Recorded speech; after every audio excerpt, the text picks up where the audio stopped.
Welcome to this Warhammer 40,000 discussional video. I've already made part 1, you can check it out. It's my top 5 elements of 10th edition that I would change, modify, dump, adjust and so on just to create a better version of 40k. So I gave 5 of my top choices there in that video, and then I've got others, so I want to put it into a second video for discussion here as well. Before we get stuck in, it's gamemat.eu for your battle mats and pre-painted terrain. Link for them in the video description below.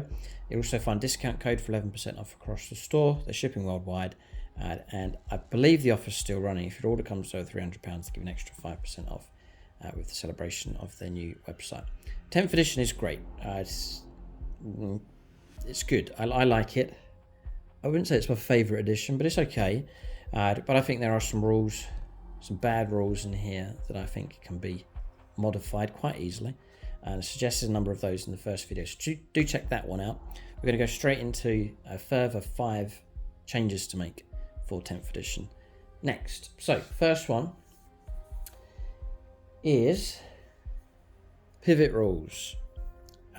Just dump them, get rid of them. They're a waste of most frustrating, annoying rules I think I've ever come across. Trying to figure out, right, what size base is it? Is it an oval base or a circle base? And then people saying, well, if you don't actually turn the vehicle, you just sort of slide it, and as long as it doesn't turn, then you don't have to make the pivot. Just absolutely ridiculous. So I'm not going to dwell too long on this one, but I can't stand the pivot rules, and just dump them, get rid of them, scrap them, they're gone, and remove those. So that's the first one. Number 2 is another new rule that Games Workshop brought in for 10th edition, and that was the restrictions and the nerfing of units that could fly. So instead of being able to jump up and over stuff with fly units, you then had to pay to go up and across and down. Again, it's another rule. I could see why they've done it. But surely the ability of a flying unit is that it can just hop over stuff. That's the idea of it having jet boosters and jet packs and jump packs and so on. So again, my answer to that would be just to scrap it and just to carry on as it was in the days before that rule was brought in. So scrap it, get rid of it. Keep the flyability, you can just hop and jump over stuff, and the opponent just, if your opponent has that kind of ability, then you just need to be aware of it. The fact that they can hop and jump over stuff, that's part of the perk of taking flying units. So that's the second one. Number 3, there needs to be an overhaul of the morale system. It's too simple, not realistic. And I mean, they can keep elements of it, but currently what you have is battle shock. My main gripe with it is that units just don't run away, and they've done it in previous editions where they do. So some of the elements of it, like not able to use stratagems, there's some disruption to your command ability for the units to do what you want. That's fine. But just, it's not harsh enough. There needs to be a penalty, like if you foul your morale bad enough, then you just start to retreat and start to run away and you lose control of units. It is frustrating when it happens to you, but again, you've got to add in a bit of realism to the game. And so units falling back, and again, there can be like special rules so that units might have stubborn, some kind of ability where if they fail a morale check, then they won't retreat, or they won't rout or break, something like that. And then lower quality units will just break and run and move off the board. So of course that can be modified in different ways depending on the type of units they're using. But there's got to be something in there, I think, where units can retreat, fall back, or even outright refuse to obey orders, and so on. That's more realistic. And I've mentioned in the previous videos, I think, about bolt action, which I've been playing a fair bit of that. The mechanic in bolt action for morale, I think, is very strong, very realistic, and it's very, very frustrating when it happens, when you lose control of units that you're trying to command on the battlefield. But then you stand back and you think, well, hang on a second, it is actually realistic because it happened. Units just wouldn't obey orders in the face of certain situations, and so I think there needs to be a stronger element of that in Warhammer 40,000. So I hope there is an improvement for morale. Something needs to be added to that. I think it's too weak. It's too weakly structured at the moment for 10th edition. Moving on quickly enough. Number 4. Leaders are too restricted as to what units they can join. Both in the initial as formation of your army. So I think units, they're too restricted as to what they can join. Just not enough options. Maybe another way to do it would be to flip it around and say, right, this unit cannot join. Instead of saying the lieutenant's only allowed to join these 3 options, it's too restrictive. Just let them join any unit they want, apart from, and then just list those units. It might be easier to do it that way. But just to open the options up a bit more, I just find it's a bit too restrictive for leaders joining units. And also, I understand why Games Workshop have also limited the amount of HQs that can join a unit, just trying to stop Death Star type units where you're just adding so many characters into a unit. So I think that restriction is pretty good for 10th edition, but I think it's too restrictive at the moment.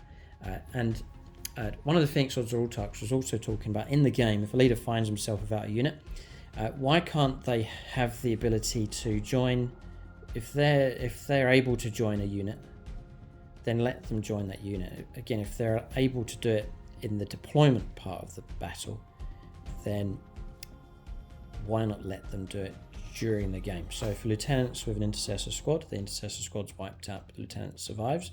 But there is then a Hellblaster squad nearby, and that lieutenant is permitted in deployment to be allocated to that Hellblaster squad. Why can't they just join up with them during the battle? You can imagine it happening realistically. That, why would they refuse to join a unit that they would be allowed to attach themselves to? So I don't think that's very realistic. That could easily be adjusted and changed as well. So restrictions on leaders as to who they can and can't join. And then number 5 is my biggest gripe of 10th edition, and that is that the rules are changed too often, too much, just way too much. Even to the point where the core rules are changed a fair bit as well. So it's just, you gotta, your codexes, your rule books are just out of date. If you buy this off the shelf new, you've got to then go and hunt for all the updates for it. There's loads of little changes here and there. All the data cards, codexes are all out of date. They need to be updated as well. And so you're online. And the downside is if you're running multiple factions, you've got to check the main rules, they haven't changed. The points keep changing, which again is another thing to keep checking. You've got to check your list. All the points have just changed, and it's happening too much, I think. Quarterly just comes around too quick. And then on top of that, you've got the actual rules within your codexes, data cards as well, constantly changing. If you're running multiple factions, so I'm running like 10, your armies are just constantly changing, and so it is frustrating to try and keep up with. Nothing sits still. It's like a very fidgety set of rules, and so I find that particularly annoying. And especially when the rules that they do change are not too high impact or actually become rules that are annoying and not particularly good anyway, like actually adding on bad rules such as the pivot rule. No need to add that in. It's a whole new rule to try and learn, and then just like a waste of time. What's the point in doing that? So there's too many changes and they're happening too often. So I hope Games Workshop revise that. Even to make a big difference if they changed it to every 6 months, then you've still got the prospect of serious changes that need to be made can be made. Or even just really trying to limit the changes and only make a change if it's a serious error with the rules. Then just make an announcement and say, look, we have to modify a certain rule, but it should literally be half a dozen rules across an edition that get changed, and ones that really need to change. Like pivoting, for example. Why was there ever the serious need to add that in? I don't think there ever was, and should never have been done. So that's the change that I would make. I would update points. I understand trying to keep tournament people happy and trying to keep the balance in the game, which they've strived to do, but it's a target to chase that will never be attained. You'll never get a perfectly balanced game of Warhammer 40,000. It just cannot be done. As soon as you balance one thing out, something else will become unbalanced. So you've got to realise that there is no point in keep chasing this, because you're never going to get it. And so I would just slow right down on the changes. I change it to every 6 months, something like that, and then really limit those number of changes coming through. So revise the points every 6 months, and then changes to rules and data cards and codexes only very, very serious changes that really have to be made. So something really is broken and seriously wrong, then I would make an announcement and say, yeah, we need to change this rule. But other than that, be very reluctant bringing changes in. But they must be, Games Workshop must be employing people that are constantly going over the rules, and then it's their job to make suggestions, and so that's sort of keeping people in a job, I think. But I think the disruption to the game, I think it's a shame, and that could easily be changed, just to slow things down and then try and limit what's coming through. I think we'll just give you a lot more of a stable edition of Warhammer 40,000, but still bring in those vital changes if absolutely needed. Let us know what you think. I'd love to hear what the vibe is amongst the community on this one, because these are my opinions and they might not be too valid, or they may be. You can let us know what you think in the comment section below. So that's the changes I would make. The second lot of changes for 10th edition, as we look forward to going into 11th. So number 1, dump the pivot rules, just get rid of them, no further discussion. The fly restriction, just dump those rules as well and just go back to regular added movement bonuses for units that can fly, so we can just jump over stuff. Improve the morale system. It's not harsh enough. You need to have units running away on top of like the battle shock system that they have.